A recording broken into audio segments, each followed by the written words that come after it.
Good morning, convening today's Thursday agenda for the Committee on Transportation for 8:30 a.m. February 2026 here at the Hawaii State Capitol and Conference Room 430.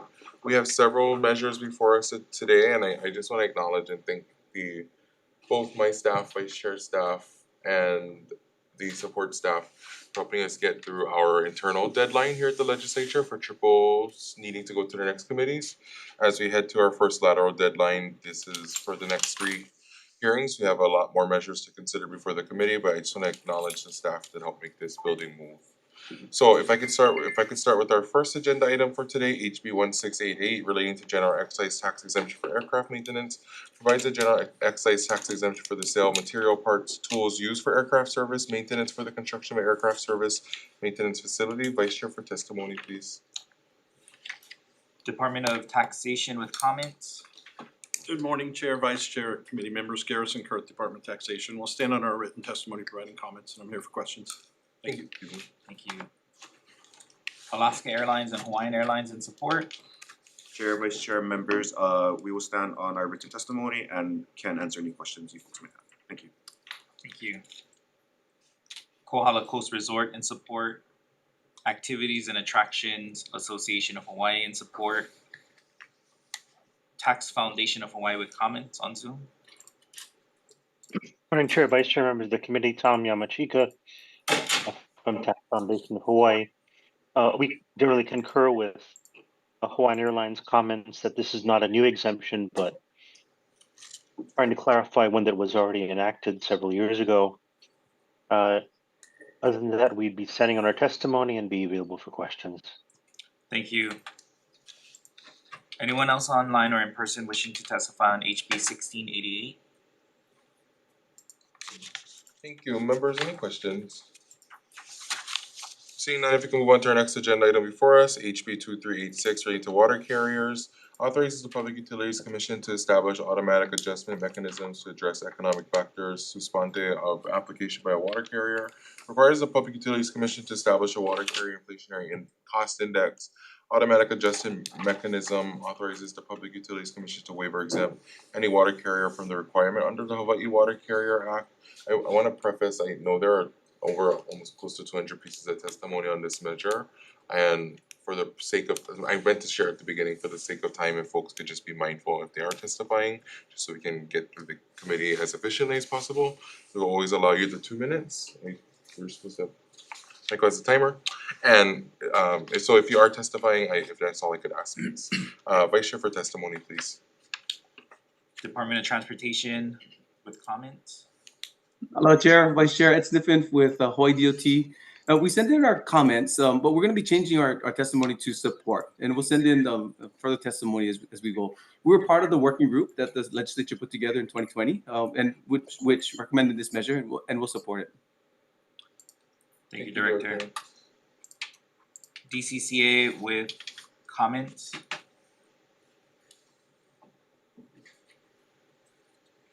Morning, Chair, Vice Chair, members of the committee, Michelangelo, Executive Director, DCA. Stand on our testimony, providing comments. Thank you. Thank you. Public Utilities Commission with comments. Good morning, Chair Kellett, Vice Chair Miyake, John Itumura, Chair of the PUC. We stand on our written testimony available for questions. Thank you. Matson Navigation Company in support. The Maritime Group in support.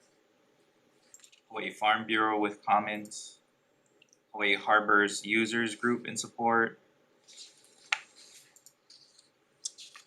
Young Brothers in support.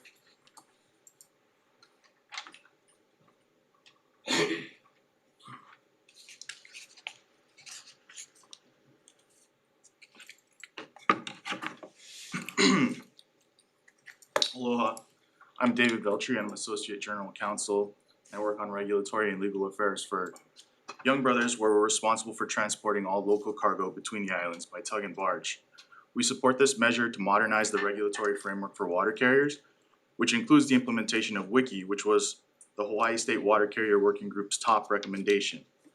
The state recognizes the vital role that inter-island shipping plays in our supply chain and our way of life in the islands and regulates water carriers like Young Brothers like a traditional public utility. However, that traditional regulatory framework has not been meaningfully updated in decades. At the foundation of traditional public utility regulation is the regulatory compact. On one hand, customers receive safe and reliable service, and on the other hand, the utility is supposed to be allowed to recover prudently incurred costs and a fair return on investments that make that service possible. This balance has been slipping out of alignment at Young Brothers for years, to the detriment of both customers and the company. Currently, any level of rate adjustment triggers a complex and often years-long process known as a rate case, and that has proven contentious and resource-intensive for both Young Brothers and the state. While this process was designed to protect consumers, in practice, what's actually happening is that it's resulting in long periods between rate increases, and rates stagnate and no longer reflect the true cost of providing service. As time passes between rate adjustments, this gap inherently grows, necessitating shockingly high catch-up rate increases. So Wiki is a targeted modernization tool which will help address that gap. It does not replace regulation or reduce PUC oversight, and it certainly doesn't mean that YB can stop working to improve its business.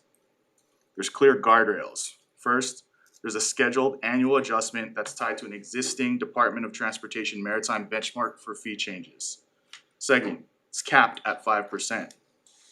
Third, it's paired with mandatory and full rate reviews every 3 years.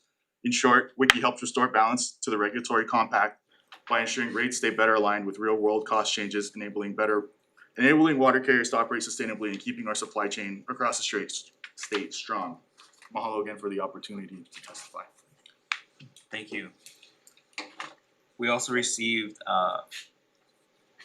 5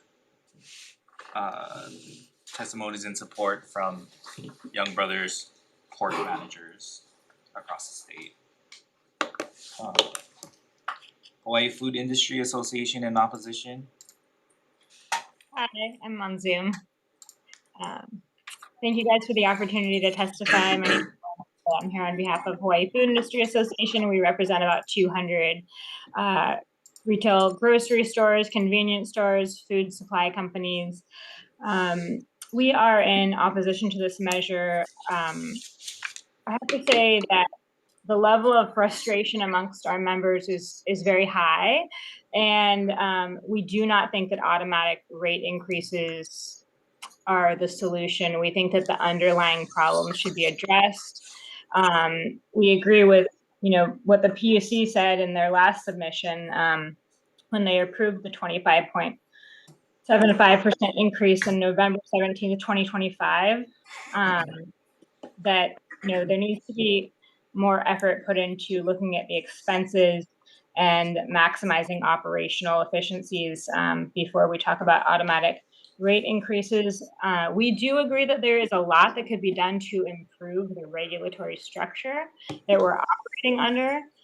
And that's why we supported HB 1707 to transfer the oversight to the Department of Transportation.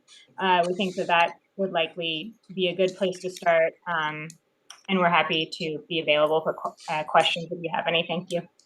Thank you. Maui Brewing Company in opposition. Lanikai Brewing Company in opposition. Japanese Chamber of Commerce and Industry of Hawaii in opposition.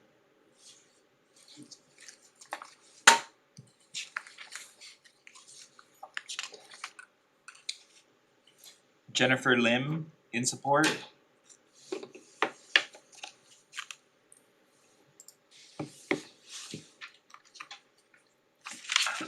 Hello, Chair and members. Thank you for your time this morning, allowing me to provide comments in support of this measure. My name is Jennifer, and I'm an employee of Young Brothers, and I spent the last 2 years with a team traveling across the state, meeting with businesses, community organizations, and community customers who rely on our inter-island shipping every day. While their operations differ, the message has been clear to us. They know that our business and our rates must change, but what they want from us is transparency and predictability.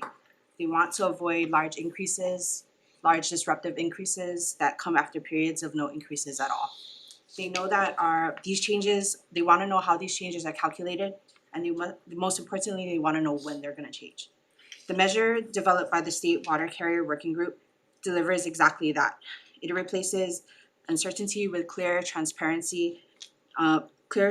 framework with an annual adjustment that's tied to an existing benchmark, and it's capped at 5%. And it also ensures that our rates are reviewed regularly.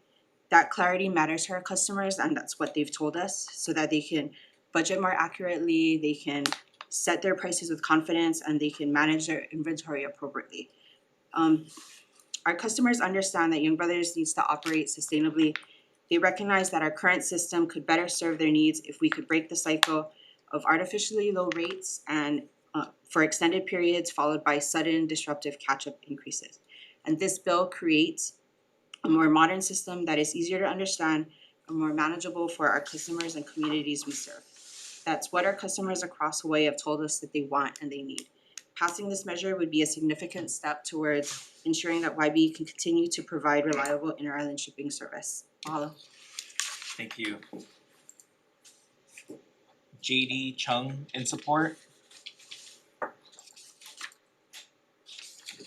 Not present. Sherry Ann Sardina in support on Zoom. Not present. Not present.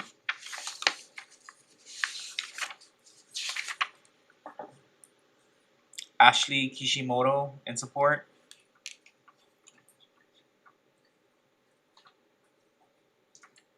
Good morning, Chair, Vice Chair, and committee members. My name is Ashley Kishimoto, and I'm the Director of Finance at YB. I'm testifying today in support of this bill and will focus on how it would help water carriers like Young Brothers operate in a financially sustainable way while continuing to deliver reliable service throughout the islands. The challenge we face is a cycle created when rates and costs drift too far apart over time. Under recovery accumulates, financial pressure builds, and rates require larger increases to catch up after years of delay.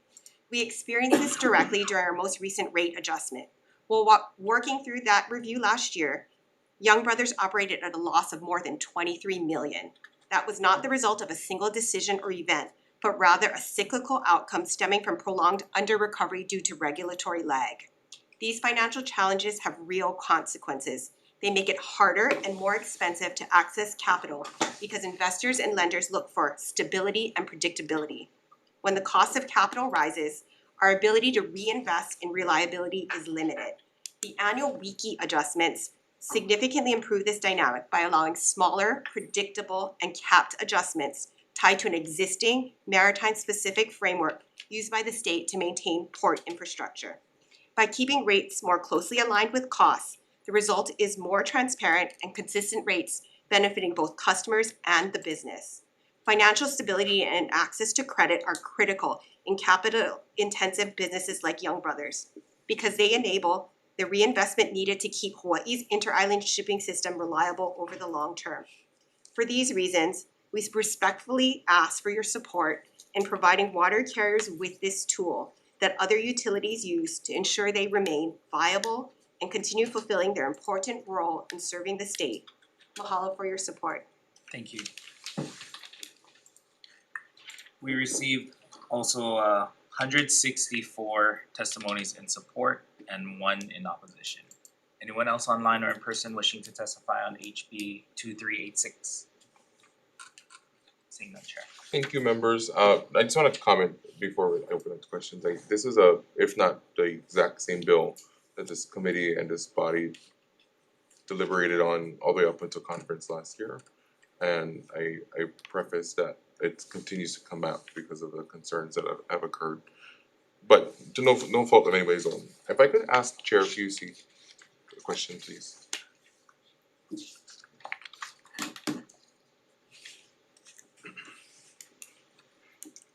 Chair, congratulations on your appointment, and it's your first time, I think, before the committee this session. Hopefully the last. But I have a question. So I know I saw your folks' testimony, right, and I understand what you folks are asking for.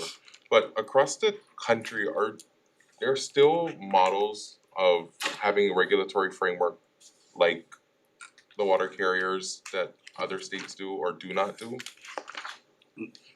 If I may ask, two things.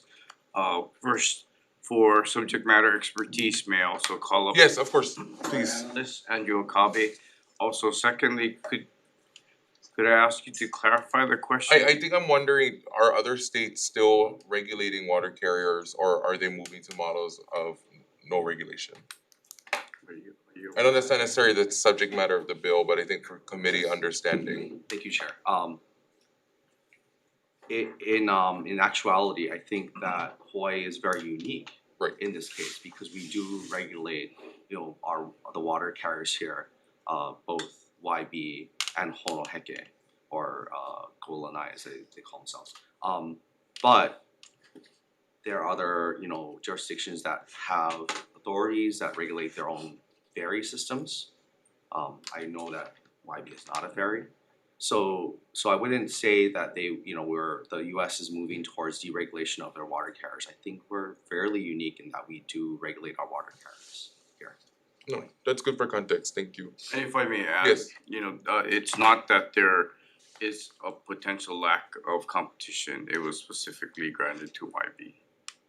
No, I totally. Therefore, that's why it is regulated. I think like when I think of the framework that was established as in PUC, and I think of the time of the establishment compared to Hawaii and its most modern day and age, I think it's a product of our own success and consequence of Hawaii being a much more larger industry, what's being requested and what's being done. So to no fault of anybody's own, right? I always acknowledge things are totally meant and sufficed at time of implementation. So thank you for the context. Members, any questions? Thank you, Chair. Thank you both. Thank you. Okay, I'll move on to our next agenda item before us. HB 1691 related to transportation authorizes supporting documents used to transfer the ownership of a motor vehicle to an insurer after payment of damages as a result of a total loss insurance settlement to be signed electronically. Requires insurance companies to indemnify and hold harmless Director of Finance for claims resulting from the issuance of motor vehicle titles utilizing documents signed electronically without a notary, effective January 1, 2027. Vice Chair for testimony, please. City and County of Honolulu Department of Customer Services in support. Hawaii Insurers Council in support. Copart in support on Zoom.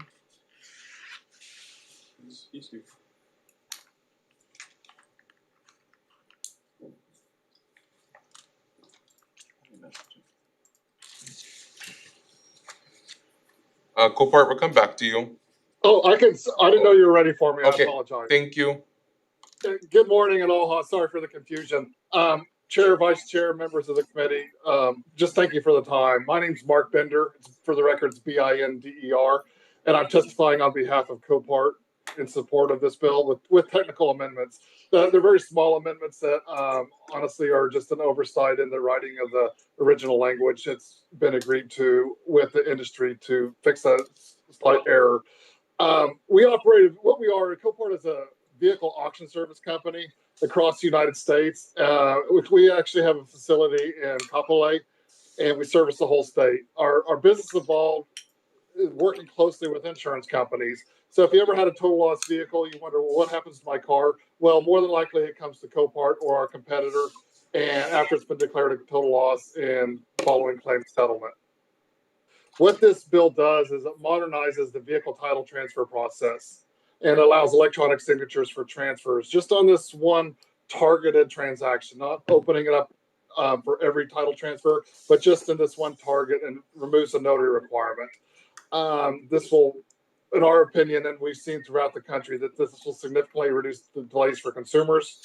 And right now, if you think about it, a vehicle owner who has a total loss, they have to go get documents signed. They have to go get a notary and then ship the documents back to the insurance company, which could be on the mainland. And they're doing all this without a vehicle because their vehicle's in our lot or it's a total loss. So how do you go get something notarized when you don't have a car and when you could just sign it electronically? What this will do is allow the potential of a one phone call transaction. So you could have the settlement agreed to, you can sign the documents, and then you could insurance company could issue payment all in one phone call, which currently is multiple days or weeks. And this is also supported by federal and national authorities.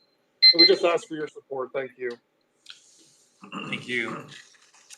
American Property Casualty Insurance Association in support, and one individual in support. Anyone else online or in person wishing to testify on HB 1691? Seeing none, Chair. Thank you. Members, any questions? Mark, I have a quick question. Go Bart. Yes. So just for clarity for the committee, the other counties and municipalities for modernization have allowed this and have found success with implementation. Yes, we have approximately 40 other states that allow this type of transaction. And we've met with a few of the counties here, and we have received support from the counties in Hawaii. But I don't know if you can see this, but I've got a map here. Everything in the light green shows the states that allow this, and the ones in blue do not. If you don't mind, would you be able to follow up with our office and you can email me that and I'll try to disperse that to the committee for context. Absolutely. And I want to applaud the county for coming on board in support of this measure. I know how hard it can be sometimes, so I'm glad that you folks have succinct agreement for some of the county support. Thank you, Mark. Members, any other questions? You're welcome. Sorry. Rep. Cochran. Can I ask Mr. Bender a question? Yep. Mr. Bender, aloha, Representative Cochran here. So do you know the impacts on the counties? Do you have that information?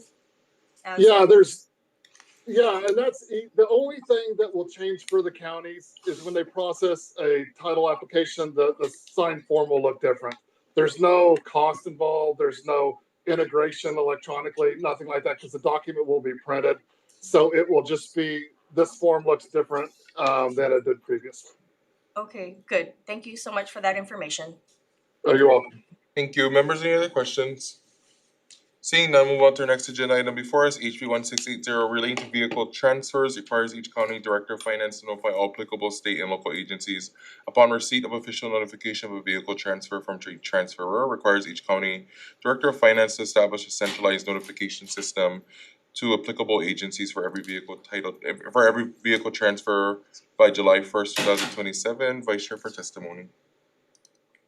City and County of Honolulu Department of Customer Services in opposition, and one individual in support. Anyone online or in person wishing to testify on HB 1680? Seeing none, Chair. Thank you, members. There's nobody else questions of. So we'll move on to our next agenda item, HB 2516, relating to helmets. Increases the age of an individual who is required to wear a helmet for electric foot scooters and bicycles.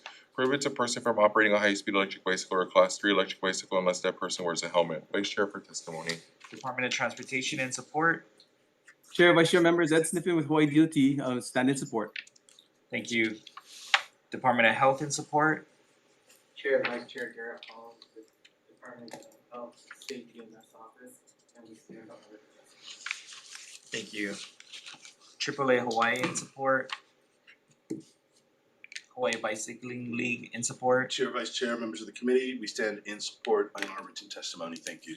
Thank you. Anyone else online or in person wishing to testify on HB 2516? Seeing none, Chair. Thank you, members. Sorry, Director Sniffen, I have a clarifying question. Yes, Chair. If I was looking at the bill and how it was written, I know you worked with the introducer on this one. I think because of the way that if we're moving forward with framework of the previous measure HB 2021, I'm inclined to try to have consistency of classifications if the department would be okay with that. That was part of our recommendation, Chair. Thank you. Okay, thank you. Members, any other questions? Seeing none, move on to our next agenda item before us, HB 1993, relating to deaf individuals. Authorizes deaf motor vehicle owners to register their vehicle as being owned by a deaf individual so that a deafness designation appears when a law enforcement officer accesses the motor vehicle's information. Vice Chair for testimony. City and County of Honolulu Department of Customer Services with comments. Hawaii Disabilities Rights Center in support. Yes, yes. Good morning, members. I'm Lou Erdeshek. I'm the director of the Disability Rights Center. I'm here on Zoom, and thank you. I think it's pretty easy to envision how an encounter between a deaf individual driving a car and a law enforcement officer could get could go south pretty fast. If the person in the car doesn't understand the commands, if they're being told, for example, to put their hands up or get out of the car and show their license, and the police officer doesn't know the person's deaf, and a deaf person doesn't know what the police officer is asking. So this seems like a very sensible idea. So we are in support. Thank you. Thank you. PL Fritz, individual in support on Zoom. Good morning, Chair, Vice Chair, members of the committee. My name is Peter Fritz. I am a hard of hearing attorney and advocate for the disabled, and I'm the one that brought this idea to the Deaf Blind Task Force. I am a member after reading about it in one of my New Jersey bar journals. I support the intent of this bill, but I respectfully request or suggest two amendments. The first is changing deaf to deaf and hard of hearing and removing the word of impairment in paragraph D. I also recommend adopting the threshold that was used in the New Jersey law, which is for applicants required to have a hearing loss demonstrated by the pure tone average of 500, 1,000 and 2,000 hertz of 41 decibels in the better ear. 82 is a high decibel number, which would exclude many people who are hard of hearing, such as me. The final change is just to remove the reference to the proof being used in the income tax code. I used to work for the Department of Taxation. I can tell you that this is more or less a declaration, and the reality is that in terms of proof, it's really not the proof, it's more a checkoff that might be discovered in audit that somebody doesn't meet the particular requirements. I believe that these changes will ensure that the bill better serves individuals with a hearing loss because it broadens the class and it will reduce the risk of miscommunication with law enforcement officers. Thank you for the opportunity to testify. If anyone would like a copy of the New Jersey bill that this was based on, I'll be happy to supply a copy of it. Thank you for the opportunity to testify. Thank you, Mr. Fritz. Anyone online or in person wishing to testify on HB 1993?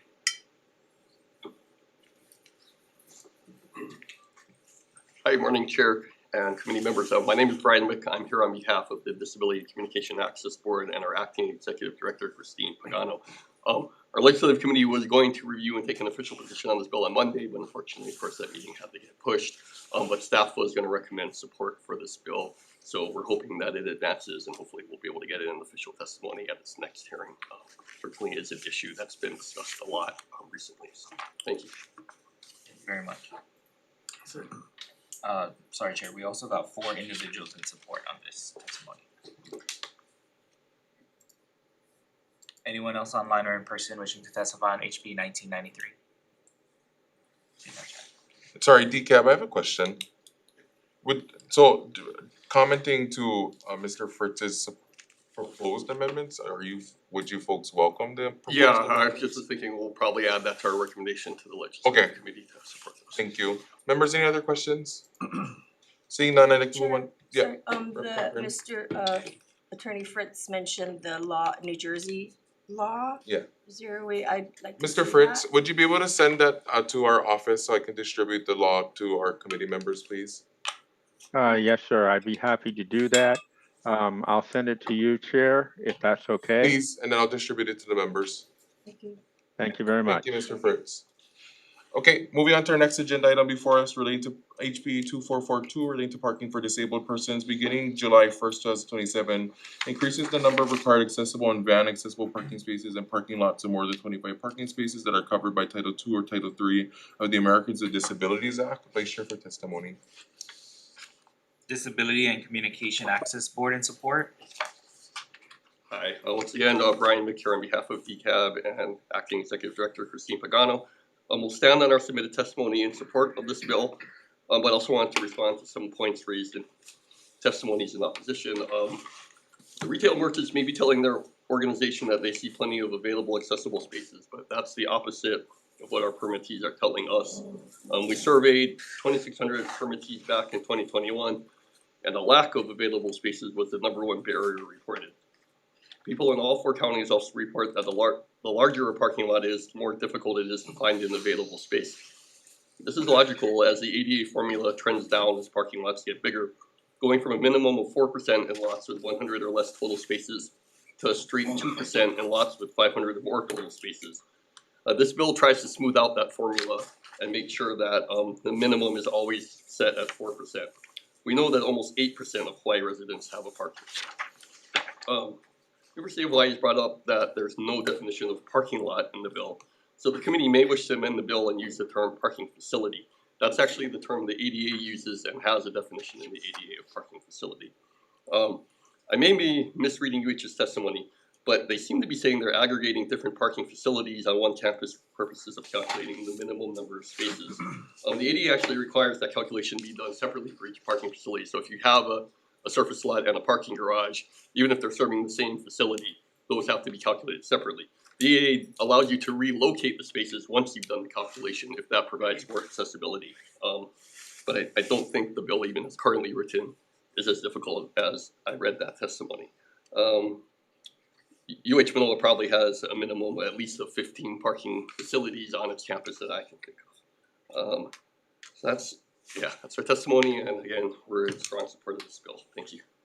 Thank you. Hawaii State Council on Developmental Disabilities and Support. Hold on, chairs. What the council stands on for the testimony support. Thank you. Thank you. Hawaii Disability Rights Center in support. Yes, thank you.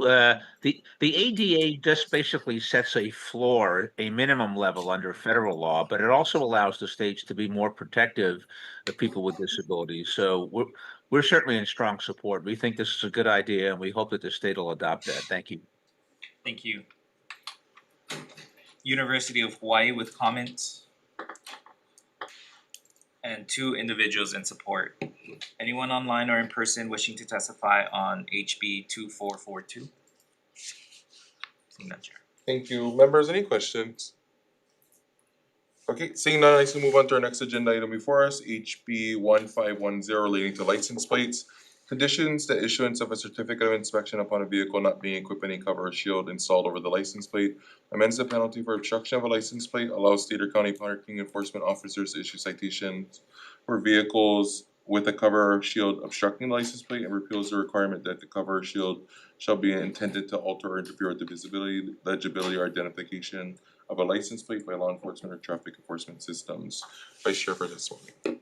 Department of Transportation in support. Chair, Vice Chair, members, Ed Snippet with Hawaii DOT, stand in support. Thank you. And 1 individual in support. Anyone online or in person wishing to testify on HB 1510? Seeing none, Chair. Thank you. Members, any questions? Right, seeing none, I can move on to our next agenda. Real quick, Chair. County parking enforcement officers, are those not like actual county police officers? Those would be like the private parking lot attendants type people? I think the intent, I can't speak to what the introducer's intent, but from my understanding of the measure, for the citation that would fall under HRS, they would actually have to be a county or state law enforcement, a county law enforcement officer, which Okay. the title is for parking lots. Oh, okay. Yeah. Yeah, okay. Just wanted But to not make sure necessarily it to the wasn't, intent of private folks. No. Right, okay. That's what I was wanted to get clear on. Okay, thank you. Yep. Okay, members, next measure before us, HB 1958 relating to public safety. Establishes for a city with a population greater than 300,000 enforcement procedures to prevent domiciling or storing of personal property on public property within a bus stop area if a person does not intend to use the public transportation services. Vice Chair for testimony. ACLU of Hawaii in opposition. Morning, Chair, Vice Chair, members of the committee. My name is Wookie Kim. I'm the legal director at the ACLU of Hawaii. I'm gonna just get right to the point. This bill does not meaningfully improve bus stop safety. What it does do is criminalize poverty and create serious constitutional problems. I have 4 quick points, and our written testimony elaborates on these. The first problem is that this bill is just too vague. Enforcement turns on whether someone, quote, intends to use the bus stop. The problem with that is intent isn't something you can determine just from appearance. Officers are going to do that though. They're gonna rely on people's appearance and assumptions to decide that someone is not intending to use the bus stop. Another problem too is that the bill authorizes, quote, reasonable polite inquiries. That's just a euphemism for interrogation in this context. And what that means is it opens the door for any bus stop user to be questioned by police. The second point I wanted to make is that the preamble frames this as protecting kupuna, keiki, and people with disabilities. We all support that goal, but the problem is it suggests that houseless people are not those groups as well. When we know, for instance, that a lot of people who are houseless are keiki, are kupuna, do live with disabilities. So this bill really is otherizing our houseless neighbors and targeting them for criminal punishment. The third point I want to make is that we already have obstruction laws that address a lot of the issues that are intended to be addressed through this bill. But what this measure does on top of that is create and perpetuate a system of criminalization where the same people are being constantly cited, and again, without increasing public safety or transit access. And the final point I wanted to make is, and I realize my time is up, is that this bill's property removal timeline directly conflicts with the Hawaii Supreme Court's decision in Davis versus Bisson. Our written testimony elaborates on this. Thank you for your time, and we ask that you hold this measure. Thank you. I also just want to acknowledge that until 9:30, off topic, the zipper lane is open. So if anybody is currently stuck in traffic, mahalo DOT for opening it to all motorists. Continue. Thank you. We also got 3 individuals in support. Anyone online or in person wishing to testify on HB 1958? Seeing none, Chair. Thank you. Members, any questions? Sure. Representative Cochran? For ACLU. ACLU, please. Thank you. Let me testify. Thank you, sir, for being here. So do you foresee, should this move forward as is, foresee litigation, just looking at the Davis versus Bisson in Maui County, have similar situations occur? The bill in its current form is, in our view, legally problematic. Whether there would be or is any plan to litigate this is a separate question, but the problem is that there's a difference between taking and storing property that is in public spaces for a period of time and giving property owners the ability to challenge the taking and to recover the property. But what this bill authorizes is that after several hours, if property isn't removed, it can be, and the language is in the bill, I interpret this to mean destruction because it says any remaining unclaimed property may be removed and disposed of. And that is extremely problematic under Davis versus Bisson. And to be honest, there's a lot of case law, not just in the Hawaii Supreme Court, that would call into question the current framework, which really, from the moment that the first verbal warning is given, if I'm understanding the math of the first citation, the second citation, it's 7 hours from that first verbal warning. That's just constitutionally insufficient. Thank you. Thank you for your comments. Thank you, Chair. Members, any questions? Yeah, just to clarify, Representative Moroka. so you're saying that 7 hours is insufficient time to remove your property from the bus stop once the first warning has been given? Just to clarify, what I meant by constitutionally insufficient in this context is whether that is sufficient time under constitutional due process to warn or let someone know that their property might be taken and destroyed. Not about whether, practically speaking, a person could or could not remove their property from a space within that period. We look at this from the perspective of constitutionality. I have so much more, but I'll pass. Thank you, Brent Moroka. Members, any further questions? Seeing none, I'd like to move on to our next. Thank you, Mr. Thank you. Members, I'd like to move on to our next agenda item before us, HB 1915, relating to dangerous materials, prohibits placing, dropping, or leaving injurious materials on highways, lanes, roads, streets, and alleys. Vice Chair for testimony. Department of Transportation in support. Thank you, Chair, Vice Chair, members. Ed Sniffen with DOT in support. Thank you. Palehua Townhouse Association in support. We got Gologic in support on Zoom. Good morning, Michael Galoyu Jr., he, him pronouns.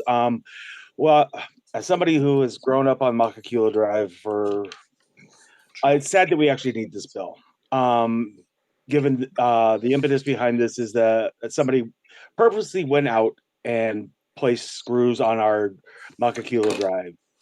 And the fact that we actually need to put this on the books and making sure that we can punish people that actually and go out there and damage our roadways, damage our vehicles is sad. A sad state of affairs. But I do encourage you to pass this bill so they can actually prosecute these people that intentionally destroy property. Mahalo.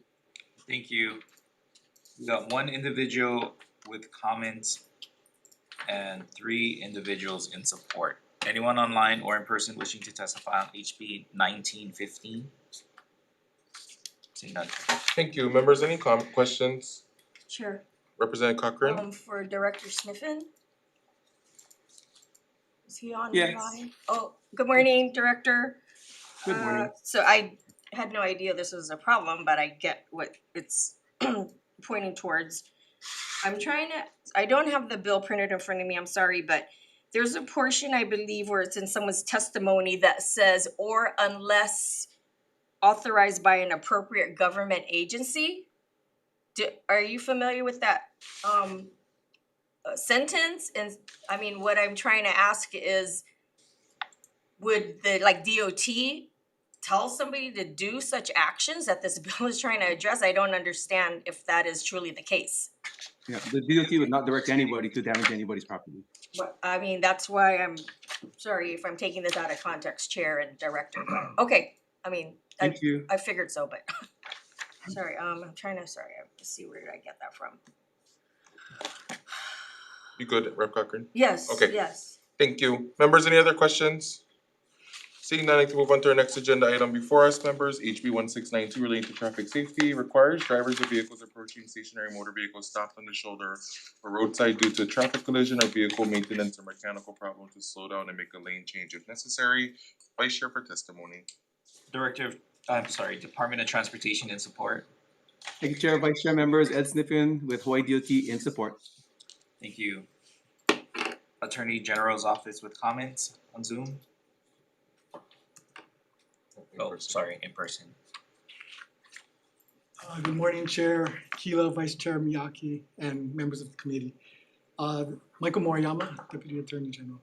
The Department of Attorney General supports expansion of the current law to require drivers to slow down when approaching a stationary vehicle whose emergency lights are flashing. To ensure that the law is enforceable, the Department has a few recommendations. First, the Department recommends deleting the requirement that a stationary vehicle be stopped on the roadside or shoulder. So a vehicle may not always be stopped on the shoulder or the roadside. It could be stopped within the roadway or a traffic lane, especially if the vehicle is disabled. The second, the Department recommends that the condition that a stationary vehicle be stopped specifically due to a collision or a mechanical problem also be deleted. Enforcing a violation, it may be difficult to prove that an approaching driver could reasonably determine that the stationary vehicle was stopped specifically because of a collision or a mechanical problem. So deleting that condition will require drivers to slow down when approaching any stationary vehicle who has its emergency lights flashing. Third, the current law requires drivers to slow down only when they're approaching an emergency road situation. So under the current law, an emergency vehicle will be stopped for an emergency, a routine traffic violation, or to render assistance. So under the current law, there's no responsibility for a driver to slow down if the emergency vehicle stopped for a routine traffic violation or to render assistance. So deleting that condition will also require drivers to slow down when they're approaching any emergency vehicle that's stopped that has its emergency lights flashing.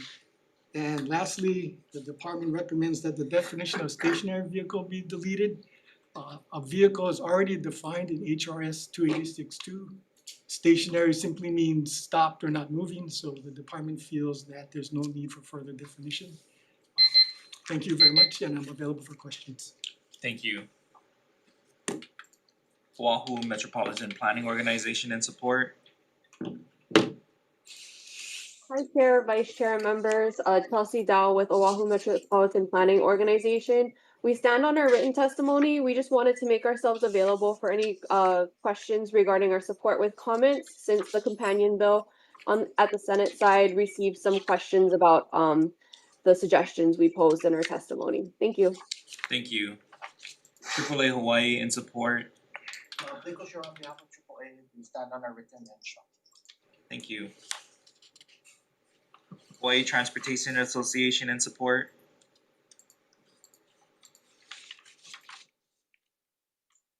And online? Not present.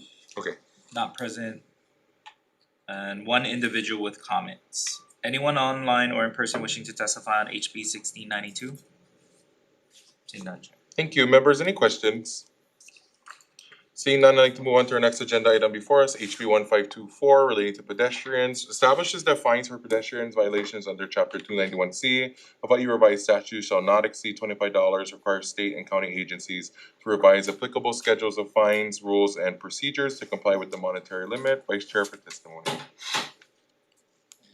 State of Hawaii Judiciary with comments. Department of Health with comments. Chair and Vice Chair, the Department of Health stands on its testimony providing comments on its merits. Thank you. Thank you. Hawaii Appleseed in support. Chair, Vice Chair, members of the committee, my name is Abby Seitz. I'm here testifying on behalf of Hawaii Appleseed in support of this measure. We support it as we believe our current pedestrian fines are overly excessive and vastly disproportionate to the action at hand. For example, the fines and fees for crossing outside of a marked crosswalk is $130. In comparison, fines for speeding, which cause much higher public safety and roadway issues on Oahu, start at $62. Many people, especially those relying on walking who do not own a vehicle, cannot afford these steep pedestrian fines, and left unpaid, they can cascade into larger consequences such as debt collection, damage credit, and the like. We believe this bill is taking the right step to mitigate these harms caused by overly excessive fines. Thank you for the opportunity to testify. Thank you. Get Fit Hawaii in support. 2 individuals in support and 1 individual with comments. Anyone online or in person wishing to testify on HB 1524? Seeing that, Chair. Excuse me, sorry members. Questions? Okay, seeing none, I can move on to the next agenda item before us, HB 1884, related to transportation, requires installation of leading pedestrian intervals, accessible pedestrian signals, and other safety improvements as necessary at state-owned or operated pedestrian signal heads. Requires the Department of Transportation in coordination with the counties to develop a program that allows pedestrians and community members to request installation of accessible pedestrian signals at specific intersections. Appropriates funds. Vice Chair for testimony. Department of Transportation in support. Thank you. We stand in support. Thank you. Oahu Metropolitan Planning Organization in support. Department of Health in support. Good morning, Chair and Vice Chair, members of the committee. I'm Lola Irvin, testifying for the Department of Health. So the Department of Health supports this measure, and we do have new data to share. And so our evaluation organization in the University of Hawaii surveyed adults from May to June in 2025, a statewide sample of over 1,400 people. And they were asked on a scale of 1 to 10, from do not support at all to completely support. They show strong public support for leading pedestrian intervals, 7.8. So they strongly supported it. So I think, as someone who is very short, and who cannot be seen by someone driving a big truck or SUV, I have often stood there waiting at the light and lost the opportunity to cross the street. So having that leading pedestrian interval so that I can have the right to walk first and then the car can go, and they've clearly seen me, would be a safety measure that we support. Thank you. Thank you. Councilmember Addison Bulusan, County of Hawaii. Hawaii Association of the Blind in support. Howard Lesser? Yep. Oh, yes.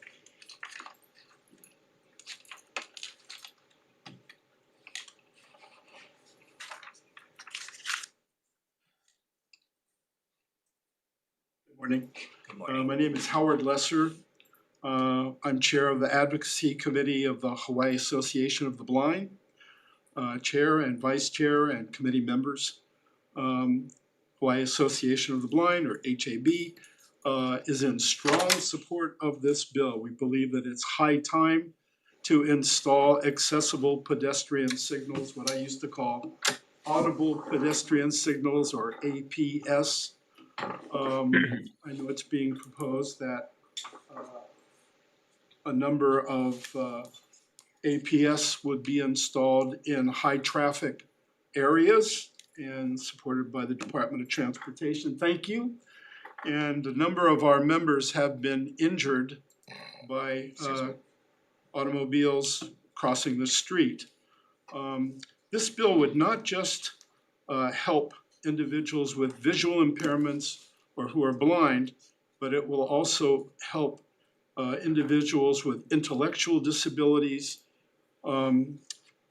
developmental disabilities, senior citizens like myself, and many others. And we think that it's high time that APS be installed. And thank you for the opportunity to testify on this bill. Thank you, Mr. Lesser.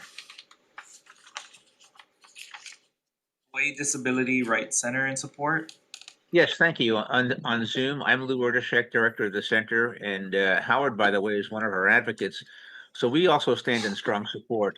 On these lead signals, I think we can all relate to an experience where we're trying to cross. We finally get the walk signal, and you start to go, and then somebody's making a right turn, and you're looking at them like, "Hey, I thought I got the right of way." So I think that lead time makes a lot of sense. Also, if you're blind, trying to cross the street is obviously a challenge. And so any kind of technical device or assistance that's going to make that easier is clearly a good safety move. So we stand with our colleagues in support of this measure. Thank you. Thank you. Hawaii Bicycling League in support. President. Hawaii Appleseed in support. Aloha again, Chair, Vice Chair, members of the committee.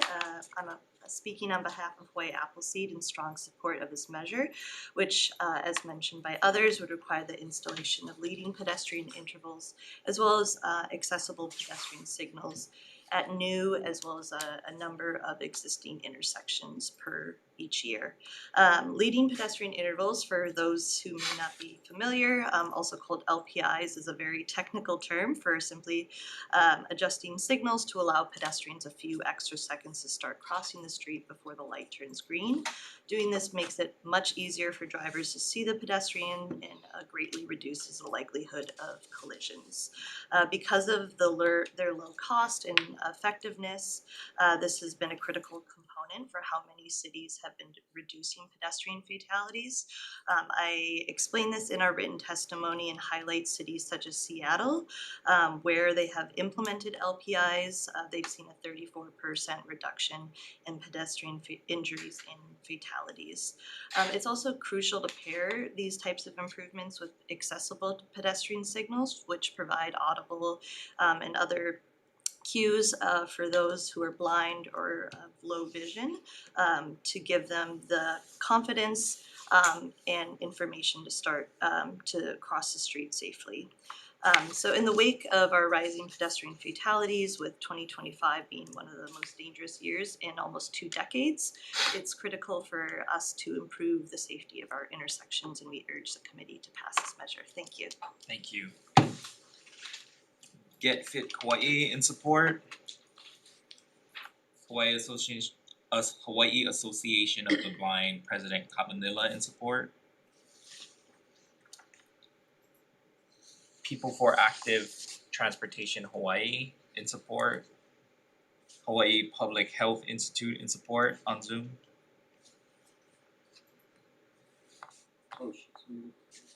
Good morning, Chair, Vice Chair, and members of the Transportation Committee. My name is Patty Hazistavrakis, and I am the Active Transportation Specialist with Hawaii Public Health Institute. And we, as well as the statewide Healthy Eating and Active Living Coalition, are in full support of this measure.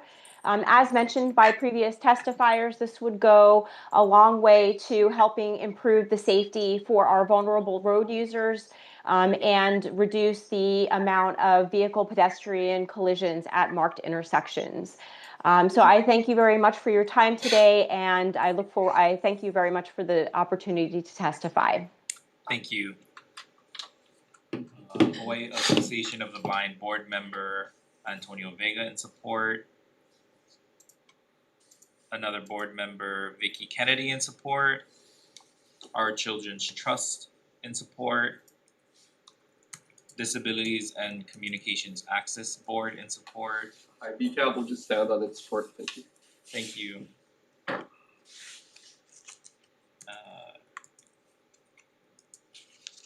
James Gashel in support.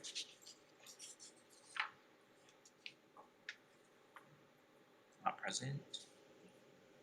And 9 individuals in support. Anyone online or in person wishing to testify on HB 1884? Seeing none, Chair. Thank you. Director Sniffen. Yes, Chair. I have 2 questions. You folks are doing this already in some intersections? Yes, we're already doing this. Well, we don't have any LPIs set right now. We're working with the city for the evaluation of our system, and we're moving it forward already. Okay, and that was my next question. How does that work when on Honolulu County, we don't own any of the inner stoplights?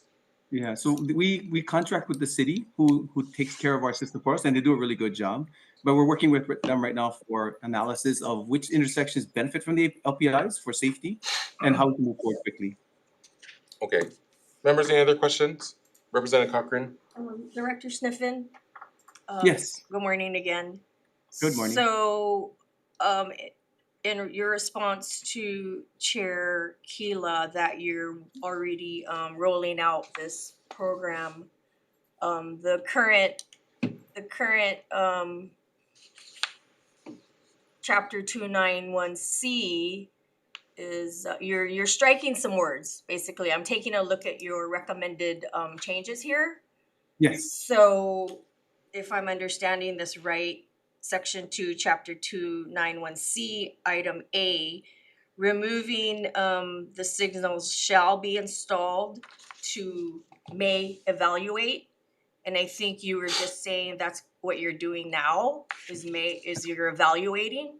So have you been in the process of installing? It says in the current in the current law that you shall install 25, no less than 25 annually. So yes, you've been doing this, and we have not been installed. You have not. Okay. Yes. So now you want to remove the shall install no fewer than 25 to you will evaluate, I guess basically the need to install in certain areas. That's correct.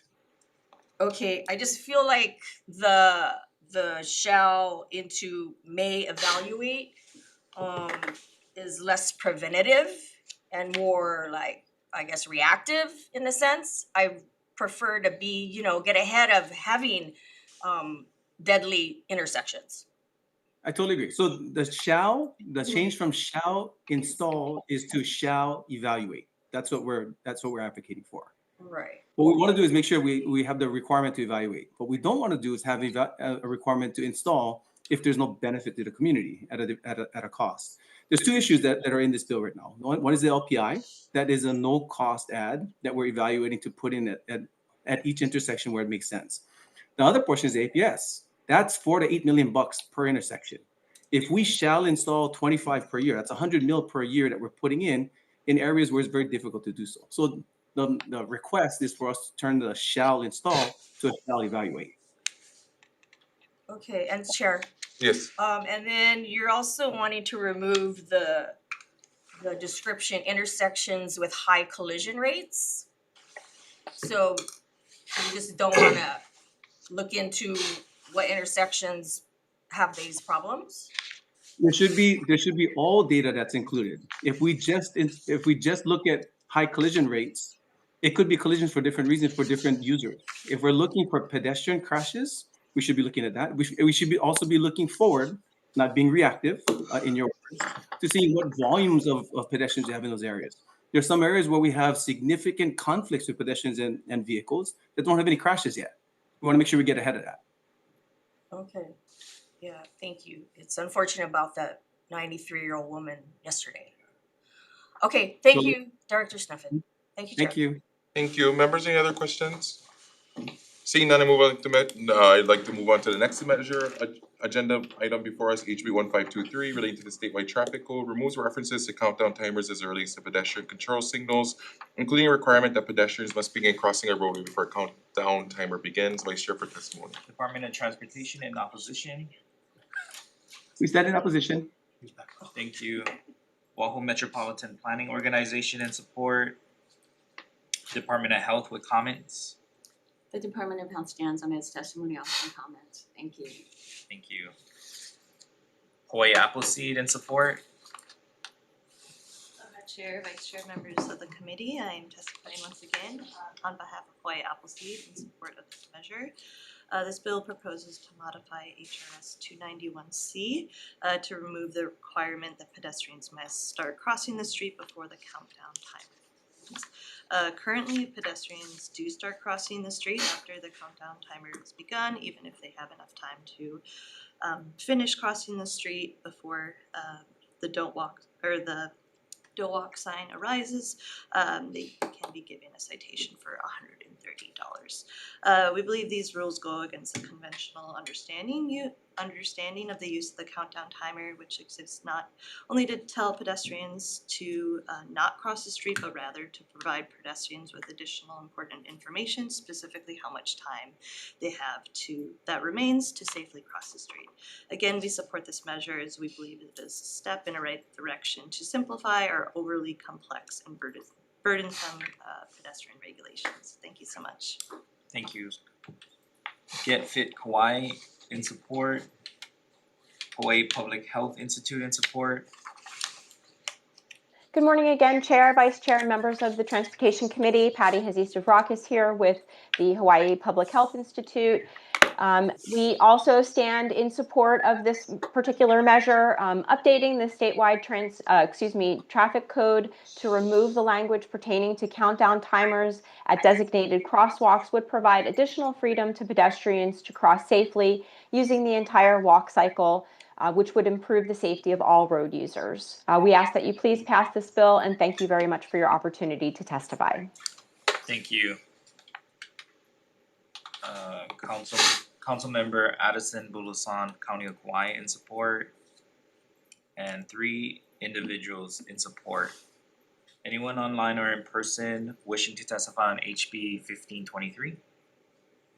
Seeing none, Chair. Thank you. Members, any questions?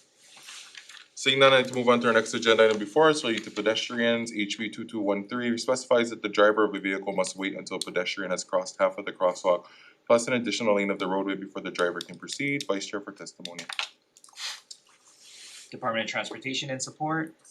Thank you, Chair. Stand in support. Oahu Metropolitan Planning Organization in support. 1 individual in support, 1 individual in opposition, and 1 individual with comments. Anyone online or in person wishing to testify on HB 2213? Seeing none, Chair. Thank you. Members, any questions? Seeing none, I'd like to move on to our next agenda item, HB 2186, relating to pedestrian safety, clarifies drivers' obligations at crosswalks, requires drivers to stop and remain stopped for pedestrians in crosswalks, strengthens penalties for traffic violations, particularly in school zones, creates additional criminal penalties when pedestrians suffer bodily injury, provides heightened protection for blind and visually impaired pedestrians. Vice Chair for testimony. Department of Transportation in support. Thank you. Send in support. Thank you. Office of the Public Defender in opposition. Good morning, Chair, Vice Chair, and members of the committee. My name is William Bento. I'm a member of the Office of the Public Defender, represent them here today. Please understand, we do not oppose the spirit and the purpose of the law, but just the language that is used. In the first section, dealing with pedestrians in the crosswalk, we do feel that current HRS statutes already cover everything that has concern here in this bill. We've offered one simple amendment to the current law, which would then encompass everything that this bill, at least on this section of the bill, is trying to prevent and protect our members of the public with. And so we've outlined the reasons why we feel legally we need to have this consistent and stick with the current statutes instead of trying to create a new section within the HRS to deal specifically with these issues. The second concern that we have deals with the second part, dealing with pedestrians who are blind or visually impaired. In the first part of the bill, causing somebody injury with a vehicle in a negligent manner is a misdemeanor or a felony, depending on the situation. The second part, dealing with people who are blind or visually impaired, is also being treated as a misdemeanor. And it's not causing harm, it's really asking the public to show the consideration that it should show to the members of our public that need perhaps a little extra care on our part. And so, a misdemeanor conviction, in a sense, sometimes people believe might be just benign, but it's not. It can have an impact on a person's employment, where they can work, and even more concerning now, on a person's immigration status if they're not a citizen within the state of Hawaii. So these are the concerns that we have. We've offered some amendments and solutions, and I'm available for any questions. Thank you very much. Thank you, Mr. Bento. Oahu Metropolitan Planning Organization in support. Department of Health in support. Department of Health stands on his testimony in support. Thank you. Thank you. Hawaii Bicycling League in support. Not present. People for Active Transportation Hawaii in support. And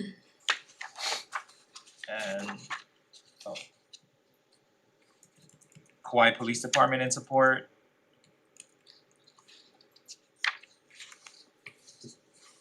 James Gashel in support, in person. Not present. And 2 individuals in support and 1 individual with comments. Anyone online or in person wishing to testify on HB 2186? Aloha, Vice Chair, Vice Chair, members of the committee. My name is Tiara. I'm a House Legislative Aide here in the Capitol. Wanted to take time off to testify for HB 2186.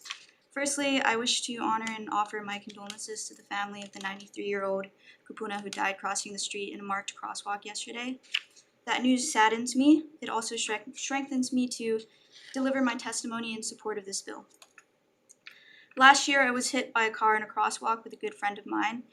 It was a Sunday night, and it was one of the best days that I had in a while during that time.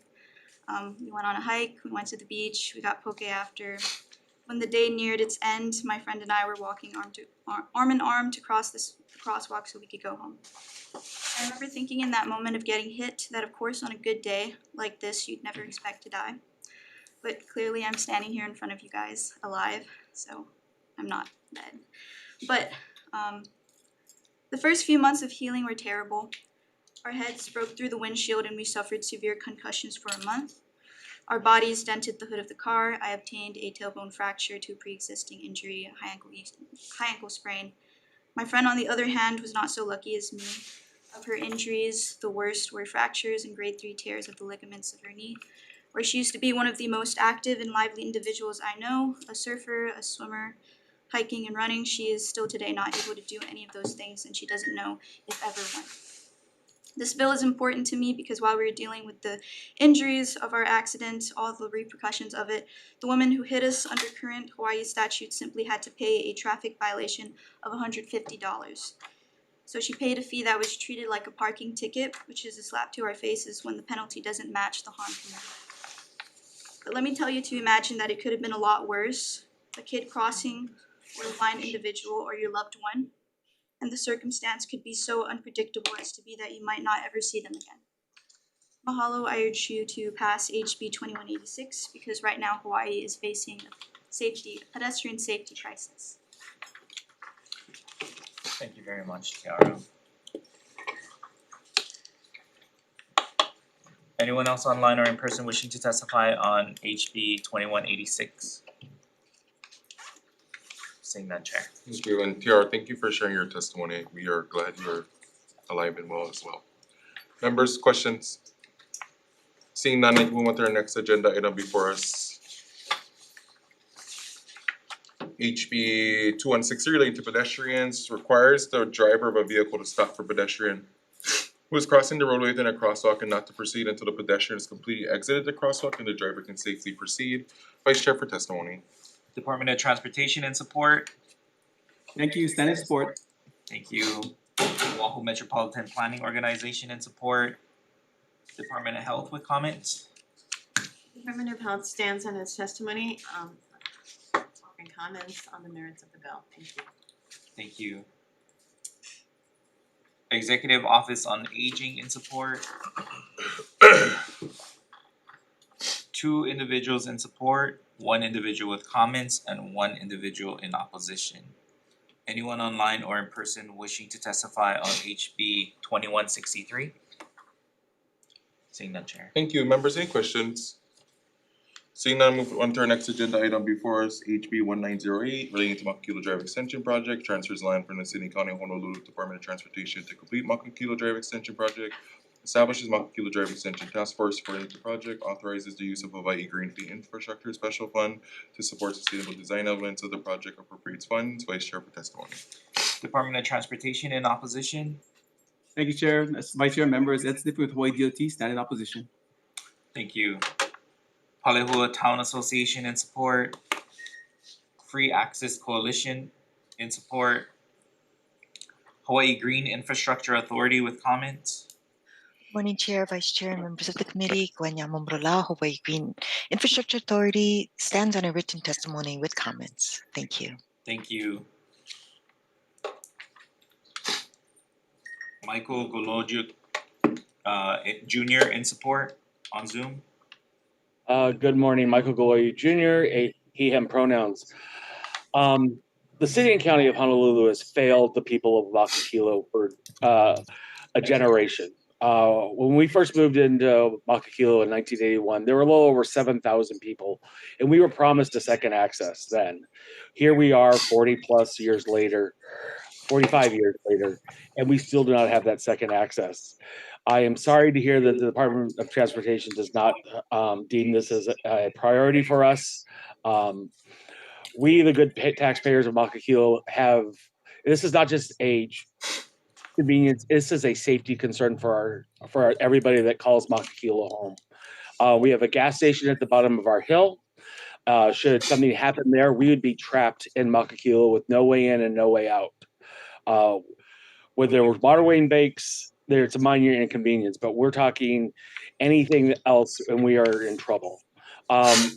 So we ask you to pick up the slack, take care of what the city has failed to do for us for over 45 years, and let's get this done. Give the people of Makakilo what we were promised from the 70s, in the 80s, the 90s, and now we are here in 2026.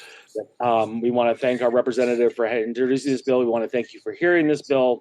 We encourage you to do what's right. What's Pono for this, the those of us in Makakilo and get us our second access and help save some lives. Mahalo.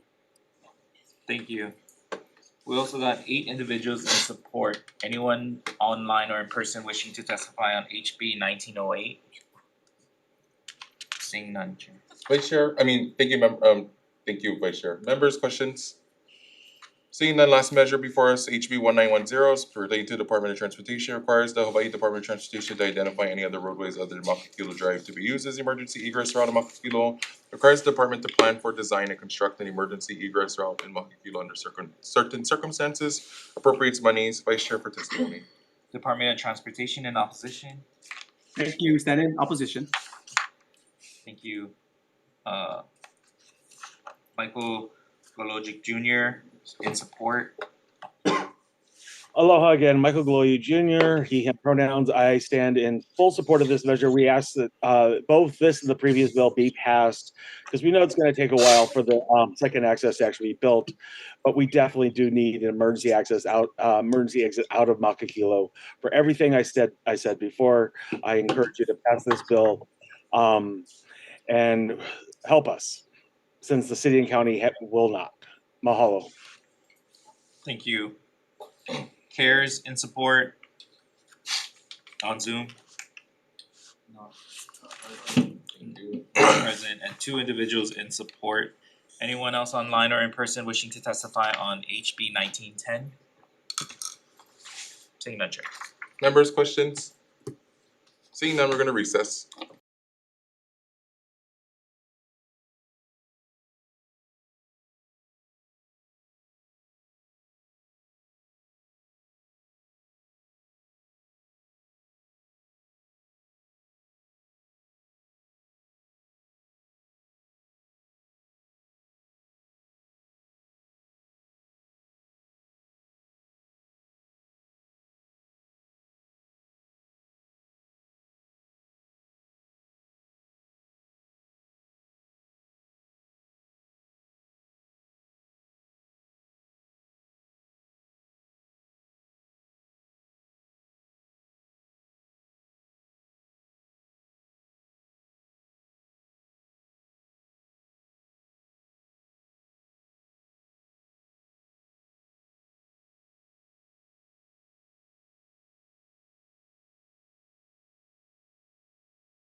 Thank you, members. Reconvening our committee hearing here in the House Committee on Transportation. Members, I'd like to go back to the top of our agenda, and for HB 1688, I'd like to adopt the HD1. Members, I'm gonna define air carrier as defined by the Federal Aviation Act of 1958. Members, I'll do tech amendments for clarity, consistency, and style. HMSO to defect the effective date, and I want a no tax requested effective date and committee report for further deliberation and consideration. Members, questions, comments, or concerns? Representative Cochran? That was fast. So Doe taxes comments you are incorporating? Yeah, so right now we're gonna defect the effective date, but I'll notate in the committee report, DOE taxes requested effective date should it be adopted. Okay, It's a delay of but implementation. weren't they also asking for more clarification on description of what type of aircraft this is applying to or not applying to? So I feel when I'm clarifying that air carrier is defined by Federal Aviation Act, that should give a little bit more substance and scope, and because the bill currently is already, from my interpretation, this is a cleanup, DOE tax has, I know what they're submitting, but from my position, I feel like it is clear. It's addressed Yes, as far as you're concerned. Okay. Alright. thank you. Members, any other questions, comments, concerns? Vice Chair for the vote, please. Voting on HB 1688, the recommendation is to pass with amendments. Chair and Vice Chair votes aye. Representative Cochran? Aye. Representative Eveslin? Aye. Representative Grandinetti is excused. Representative Kitagawa? Aye. Representative LaChica? Aye. Representative Muraoka? Aye. Representative Carrick is excused. The recommendation is adopted. Thank you, members. I'd like to move on to our next agenda item, HB 2386.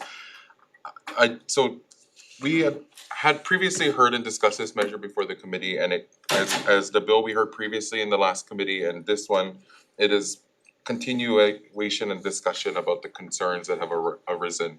I thank PUC for coming before us today, and I need to just further expand that. I continue to thank the work that the PUC is doing, but I think there is still large concern from the work that is not able to continue. And as I shared previously, it is the committee's intent, I think, in the future to see more support for our water carriers and motor carriers, because these industries, in order to thrive, need a supportive system.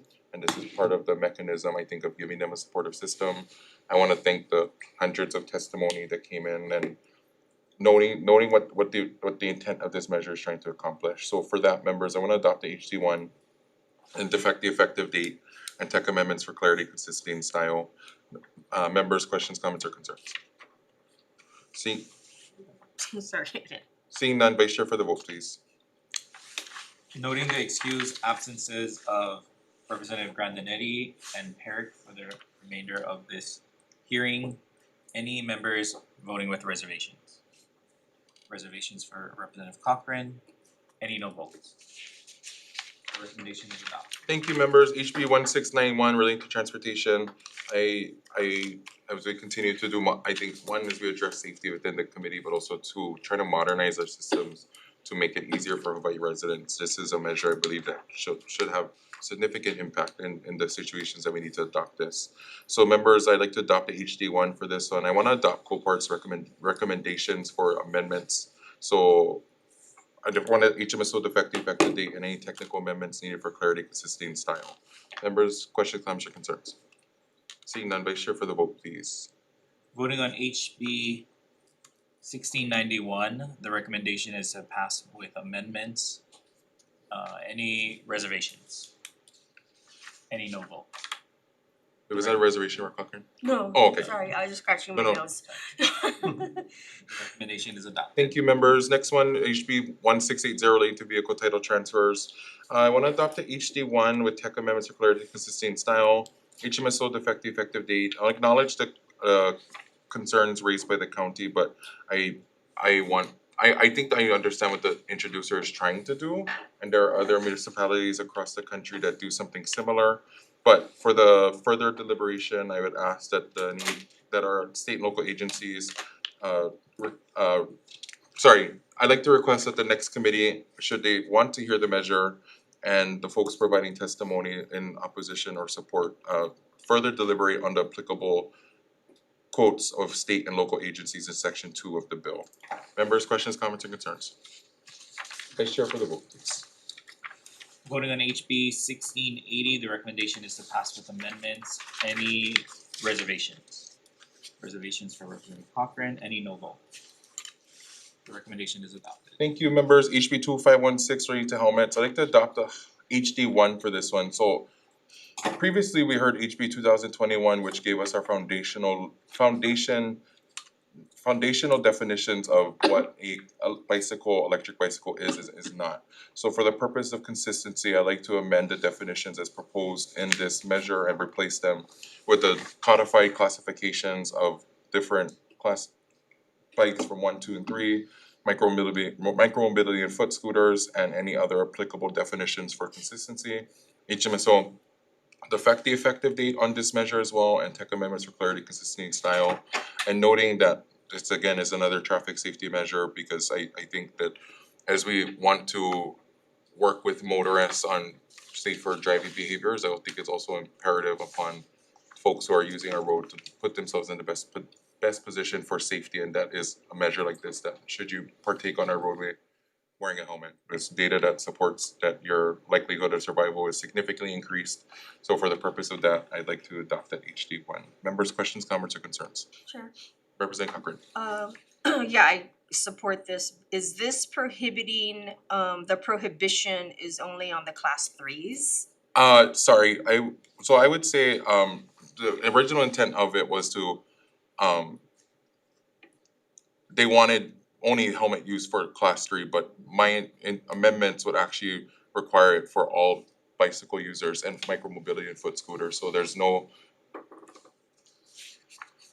there's consistency and understanding that if you're on a bike, you have to have a helmet.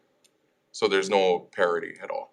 Okay, and a follow-up, Chair. Yes. And so you're not saying that you cannot operate even No. the class 1s or 2s No. without a helmet though, right? No. Okay. So pretty much that you have to have a helmet if you're gonna be using it. Right. And then their definition is clashing with our definition of a high-speed electric device, which we already prohibit from roadway use at all. So there is no high-speed electric bicycle in HRS as of right now. So for consistency, having our definitions match this for the purpose of helmet use is applicable in all of those operations. Okay, yep, I understand where you're coming from. Thank you so much. Yep. Chair, just for clarification, is 18. Sorry, yeah, so it increases the age of individuals for using as an 18.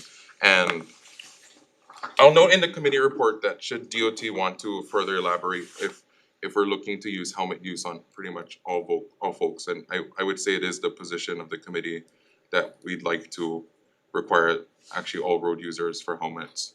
Sorry, let me clarify. So our amendment is that I'm gonna amend the bill that all road users have to use helmets as defined in this bill, have the consistency of the definitions as previously adopted HB 2021, and making it clear we have no age exemption. You're gonna ride a you're gonna ride a bike or micromobility foot scooter, you need to wear a helmet. And there are helmets for all sizes, all ages that exist in the market. And with that, members, any further comments, deliberation? Vice Chair for the vote, please. Thank you, Chair. HB 2516, the recommendation is to pass with amendments, noting the presence of Representative Purick and the excusal of Representative Grandinetti. Any reservations? Reservations for Representative Cochran? Any no votes? None, the recommendation is adopted. Thank you, members. Our next measure before us, HB 1933 relating to deaf individuals, authorizes I'd like to adopt the HD1 for this measure. I want to adopt Mr. Fritz's proposed amendments for the purpose of the bill's effectiveness. Note in the committee report, New Jersey's bill that we have referenced as a framework. I want to delay the implementation date per the testimony that was received. HMSO defect the effective date, and any other technical amendments needed for clarity, consistency, and style. Members, questions, comments, concerns? Seeing none, sorry, I Representative Cochran. just wanted to say thank you for adopting those amendments. Yeah, I think Appreciate it's a it. good bill, and obviously it's trying to, as we say, modernizing, we're trying to also make an equitable system and acknowledging that these folks are often at a disproportionately affected by systems that do not modernize. So I understand what the introducer is trying to attempt, so thank you. Great, thank you. Members, any further comments? Seeing none, Vice Chair for the vote, please. Voting on HB 1993, the recommendation is to pass with amendments. Any reservations? Any no votes? Seeing none, the recommendation is adopted. Thank you, members. Our next agenda item, HB 2442, relating to for parking for disabled persons. I'd like to just adopt HD1 for this measure and affect the effective date. Members, questions, comments, concerns? Seeing none, Vice Chair for the vote, please. Voting on HB 2442, the recommendation is to pass with amendments. Any reservations? Any no votes? Seeing none, the recommendation is adopted. Thank you, members. HB 1510, for this measure, I'd like to adopt the HD1. I want to add that any state or county law enforcement could enforce this alongside the parking enforcement folks, and this issue continues to arise. Issue continues to rise before the committee as we think about how folks have used these things to also not just scapegoat enforcement, but also obscure the license plates. I believe the introducer had shared that there was an individual in his community that was involved in an accident, and because the license plate was obscured by a shield, you could actually not report the individual that was involved in the accident. So I think for that purpose, and also trying to make clarity and consistency of who can enforce it and also who is liable for it, I appreciate the introducer for working on this measure. Members, questions, comments, or concerns? Vice Chair for the vote, please. Voting on HB 1510, the recommendation is to pass with amendments. Any reservations? Any no votes? Seeing none, the recommendation is adopted. Thank you, members. HB 1958, I'd like to adopt the HD1 for this one. I know there was concerns raised, but I'm gonna allow the next committee for further deliberation. So I'd like to adopt the HD1 and amend on page 2, line 19, the reference to any city with a population of 300,000 or more, and change that to any county. In the state HRS, we have municipalities that operate by the county, so for consistency, that is the definition I'd like to adopt. I also want to add that a state law enforcement agency could be an enforceable agency for the purpose of this measure. Make any technical amendments for clarity, consistency, and style. I request that HMSO defect the effective date on this one. Members, questions, comments, or concerns? Sure. Representative Cochran. I appreciate this moving forward because I'm in the next committee too, but reservations due to the ACLU's comments. Nope, totally fine. Thank you, Representative. Members, any other questions, comments, or concerns? Seeing none, Vice Chair for the vote, please. Voting on HB 1958, the recommendation is to pass with amendments, noting Representative Cochran's reservations. Any other reservations? Any no votes? Seeing none, Chair, the recommendation is adopted. Thank you, members. HB 1915, I'd like to adopt the HD1 for this one. Members, I'd like to amend that the use of destructive or injurious materials in subsection C and D for consistency are used instead of injurious substance and obstruction. I'd like to lower this from a Class C felony to just a misdemeanor offense. Request in the committee report further clarifications of defining destructive or injurious materials should the next committee like to take this measure up. I'll do any technical amendments for clarity, consistency, and style, and HMSO to defect the effective date. Members, questions, comments, or concerns? Sure. Representative Cochran. The question I was trying to get at with Director Sniffen, I read it in this testimony from Terry Welch. Okay. And he's saying in injurious materials prohibitions item A, that no person shall intentionally, do this unless the person is authorized to do so by an appropriate governmental agency. So I'm not really sure, that's kind of all that's in his testimony, so I was trying to figure out where that is, if it is in fact in the bill, cause that seems like, what is that telling us? And I don't understand why a government agency would potentially say it's okay to do any of these injurious actions. So anyways, are you? No, I was trying to figure out that too, but I couldn't. Is there any, does that justify? I couldn't see any validity to it, but I think to the purpose of requesting the next committee, destructive or injurious materials, could be viewed in any case for anything, and so I think if the next committee should take it up, if there's a way that there could be further clarification on what those potentially could be, because it could be argued at anything what that could be. But I think the introducer is trying to address an instance that has occurred in their perspective. Sure. Yeah, I definitely support this, but just was curious about that testimony and comment. Yeah. But it's coming, it may come to J House, so I have another opportunity. Thank you, Representative. Members, any other further question, comments, or concern? Okay, Vice Chair for the vote, please. Voting on HB 1915, the recommendation is to pass with amendments. Any reservations? Any no votes? Seeing none, the recommendation is adopted. Thank you, members. HB 1692 relating to traffic safety. we were working on this measure in the interim, given trying to also modernize our safety standards across this country to have our state come into the modern day. I believe it was in the 90s when this first act was adopted, but I think it at the time left out for further expansion. And I acknowledge that there was an instance of somebody losing their life, I believe, in the beginning of the new year, who unfortunately was on the side of the road. And so I think for the committee, as we've taken up different measures, it is also the committee's position as we try to make our roadways safe. It's safer for all. So for expanding from just emergency vehicles to any vehicle in our shoulder lane or stopped. Because I would not want anybody to have to lose their life just waiting to be assisted or fixing their vehicle in a worst case scenario. But members, I'd also like to insert a new section in this bill regarding 291-14. So we're gonna amend 291-14 as relates to pickup trucks in the Hawaii revised statutes.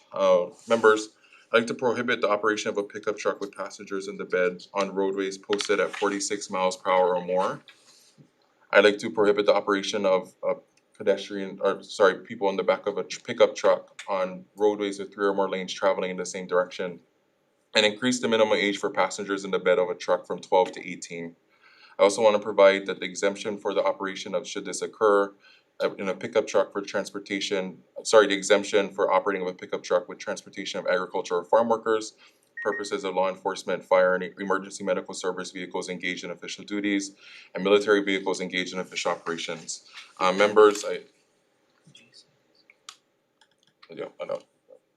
inserting this, noting that it has also happened this year regarding the one instance, and from my prerogative as a committee chair, I would like to say one is too many. And it has not happened, me chairing this committee until now. So it is my intent, as this measure is also related to traffic safety, continue to strengthen our traffic safety laws. It is modeled actually after a Texas law that made the exemption for farm workers.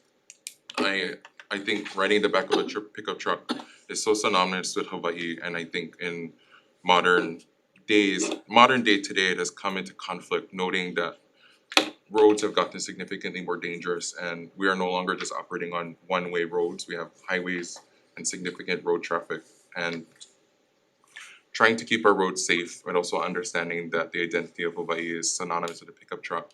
The adoption of this is to make sure that really we can still allow it, but a lot more confined for the purposes of riding in the back of a pickup truck.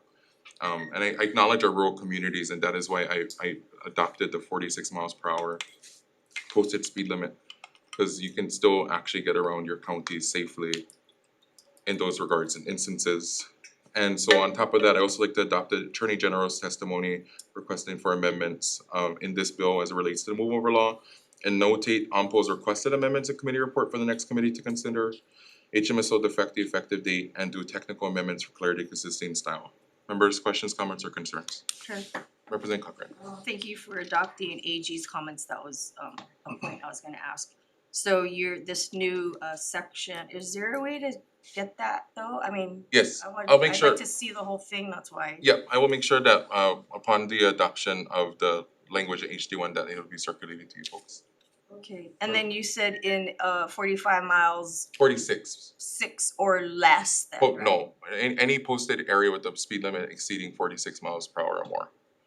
So we use intervals of 5 for most, but at that point, roads that are in your rural communities, the posted speed limit is 45 miles per hour on the most fast roads. Okay. Yeah. Yeah, okay. So the posted speed limit that exceeds 46 miles an hour. Cause a lot of our highways in line are like 30. Yeah. No one follows it. Yeah. Representative Perry. Just curious, the road from Haleakala to Kahului in Maui, I think it's like 3 lanes, but you can go really fast on it. Could you ride in the back of that road? No, it's prohibited in roads with 3 or more lanes in the same direction. So we're not trying to acknowledge that there are 3 more lanes in a inner core, but really it's for 3 or more lanes in those large areas that are where the speed limit exceeds 46 miles an hour. Yep. Members, any other questions, comments, or concerns? Seeing none, Vice Chair for the vote, please. Voting on HB 1692, the recommendation is to pass with amendments. Any reservations? Reservations for Representative Cochran, any no votes? Seeing that, Chair, the recommendation is adopted. Thank you, members. HB 1524, I'd like to adopt the HD1 on this measure. I'd like to do tech amendments for clarity, consistency, and style. HMSO defective effective date and blank the fines in this measure and note in the committee report of $25 as introduced. Members, questions, comments, or concerns? Chair, Representative Moroka? you know, with all these bills in front of us and we've heard so many highlighting the dangers, yeah? I'm gonna be a no vote on this because everybody shares responsibility in traffic safety. So I just feel like you're going against that by reducing the fine of a pedestrian. Pedestrians have just as much responsibility to make sure they're crossing in a marked crosswalk, you know, in the right area. So reducing a fine for that, I cannot agree with. So I'm a no on this. And I have concerns as well, so for me notating that the introducer put it at 25, I'm gonna blank the fines to allow further deliberation so that we can potentially explore a more feasible number, cause I would share the same concern. $25 does not accomplish what we are trying to, but for trying to modernize, I believe I believe the introducer is trying to modernize, but I would be remiss to not share I have the same concerns. So blanking it out and as this, should it be further deliberated upon the next committees, noting the number, and should the bill make it all the way to conference, the lead committee is transportation. Thank you, Representative. Members, any further questions, comments, or concerns? Representative Cochran. Sorry, I didn't even know if you said you're gonna do amendments, but judiciary had some points that they're making in their testimony in reference to instead of having the effective date now, they wanted to push it back, I think a year, 1/1/27, to update their, you know, their systems, to do read their forms and training, whatever. So are you No, implementing? okay, so for, those I can notate in the committee report, the requested effective date should it be adopted for the legislature. And as of right now, any effective date is defective. Is defective. Defective. Okay. So I'll note in the committee report, should the act take into effect their requested effective date. Okay, and yeah, it's just, anyways. And just seeing Appleseed's comments about 3.8 million has been in fines, which sounds like astronomical when the fines are like $25. And only a quarter have been actually recouped. Like, what's going on there? Yeah, I can't speak to county law enforcement, but I think for folks who have seen this as for lack of better words, a social justice issue, they're trying to not have these fines be prohibitive upon the person, but to Representative Moroka's comments, if we are going to do it and modernization and enforcement on motorists, I still believe there is a responsible kuleana onto our pedestrians as well, and I don't know if $25 makes it to the point we're trying to make, because I think the committee could agree that all road users, both motorists and pedestrians alike, have a shared responsibility for safety. But I understand what the introducer is trying to accomplish. Members, any other further questions, comments, or concerns? Yeah. Representative Pierre. Appreciate the intent, wanting to be tough on crime and reduce crime when it comes to road safety around the That's fine. Thank you, Representative. Members, any further questions, comments, or concerns? Seeing none, Vice Chair for the vote. Voting on HB 1524, the recommendation is to pass with amendments. Any reservations? Reservations for Representative Cochran? Any no votes? No votes for Representative Moroka, Representative Herrick. The recommendation is adopted. Thank you, members. On our next agenda item before us, HB 1884. Members, for further consideration deliberation, I'd like to defer decision-making on this measure to February 17th at 9:15 a.m. in this room for decision-making. We have a posted agenda for that already. We will amend it appropriately. Next measure before us, HB 1523, the same thing is I would like to defer decision-making on this item for February 17th, 9:15 a.m. in this committee, and we will amend the committee report, the posted agenda item as needed.